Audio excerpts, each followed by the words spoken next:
Hello बच्चों, आज हम लोग देखेंगे कि डायमेंशन क्या होता है।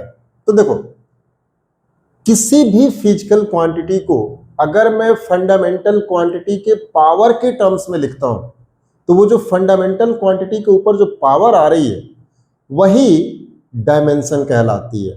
ठीक है, एक बार और सुनो। अगर मैं किसी भी फिजिकल क्वांटिटी को फंडामेंटल क्वांटिटी के पावर के टर्म्स में लिख रहा हूं, तो वो जो पावर आई है वही उसका डायमेंशन कहलाता है। ठीक है, ध्यान से देखो, एग्जांपल से समझते हैं। जैसे अगर मैं बात करूं स्पीड, स्पीड हमारी डिराइव्ड क्वांटिटी है, तो इसको सबसे पहले हम लोग फंडामेंटल में बदलेंगे। कैसे बदलेंगे? स्पीड इक्वल टू क्या होता है? Distance divide by time. ठीक है, तो अब देखो ध्यान से, टाइम हमारा फंडामेंटल है, डिस्टेंस क्या है? दो पॉइंट के बीच की लेंथ, मतलब कि डिस्टेंस भी हमारा फंडामेंटल ही है। तो इसको मैं लिखूंगा लेंथ डिवाइड बाय टाइम, तो हमारा ऑलरेडी फंडामेंटल है। तो मैंने स्पीड को फंडामेंटल के टर्म्स में लिख दिया है। ठीक है, इसको थोड़ा सा और लिखते हैं, पावर के टर्म्स में लाने की कोशिश करते हैं।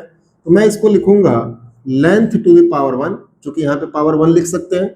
टाइम को मैं ऊपर लेके जाऊंगा, हो जाएगा टाइम टू द पावर -1।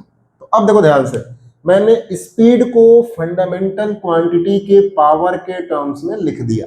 तो ये जो पावर आई है यही इन फंडामेंटल क्वांटिटी की डायमेंशन कहलाता है। ठीक है, जैसे मैं बोलूंगा कि in speed the dimension of length is 1 and the dimension of time is -1। Clear है? और भी एग्जांपल लेते हैं। जैसे एक्सेलरेशन, एक्सेलरेशन इक्वल टू क्या होता है? Velocity divide by time, change in velocity divide by time. ठीक है, अब देखो वेलोसिटी जो है ये तो हमारी डिराइव्ड है, लेकिन टाइम हमारा फंडामेंटल है। तो वेलोसिटी को चेंज करते हैं फंडामेंटल में, तो क्या हो जाएगा? वेलोसिटी को मैं लिख सकता हूं displacement divide by time, divide by time. अब देखो ध्यान से, डिस्प्लेसमेंट क्या होता है? दो पॉइंट के बीच की मिनिमम डिस्टेंस लेंथ, तो वो भी हमारा फंडामेंटल, ये तो फंडामेंटल है ही।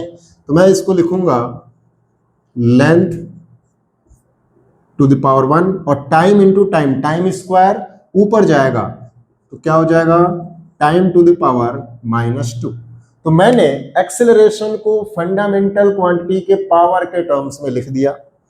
यही पावर जो है इस फंडामेंटल क्वांटिटी की डायमेंशन कहलाएगी। तो बोला जाएगा कि इन acceleration the dimension of length is 1 and the dimension of time is -2। Clear है? ऐसे ही और भी हम लोग देखते हैं। फोर्स, फोर्स इक्वल टू क्या होता है? मास टाइम्स एक्सेलरेशन। मास हमारा फंडामेंटल है, एक्सेलरेशन हमारा डिराइव्ड है, और इसको अभी को हम लोगों ने फंडामेंटल में बदला था, तो वहां से हम लोग इसको यूज कर लेंगे। तो ये हो जाएगा mass to the power 1। Acceleration का मैं अभी लिखा था तो वहां से यूज कर ले रहा हूं। क्या आया था? लेंथ टू द पावर 1 और टाइम टू द पावर -2। ये हमारा पूरा एक्सेलरेशन का था।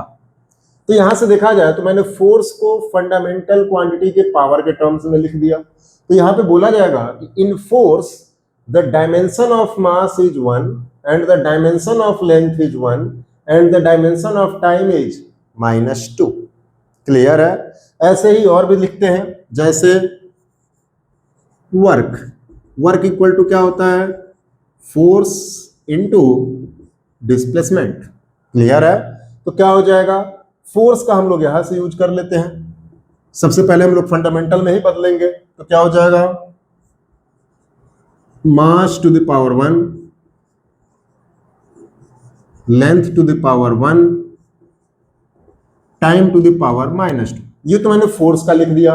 इनटू डिस्प्लेसमेंट, डिस्प्लेसमेंट फिर हमारा क्या है? लेंथ, तो हो जाएगा लेंथ टू द पावर 1। तो क्या हो जाएगा? इसको एक बार और लिख देते हैं अच्छे से थोड़ा सा। तो हो जाएगा mass to the power 1, length यहां पे भी है, लेंथ यहां पे भी है, तो लेंथ का स्क्वायर हो जाएगा, और टाइम टू द पावर -2।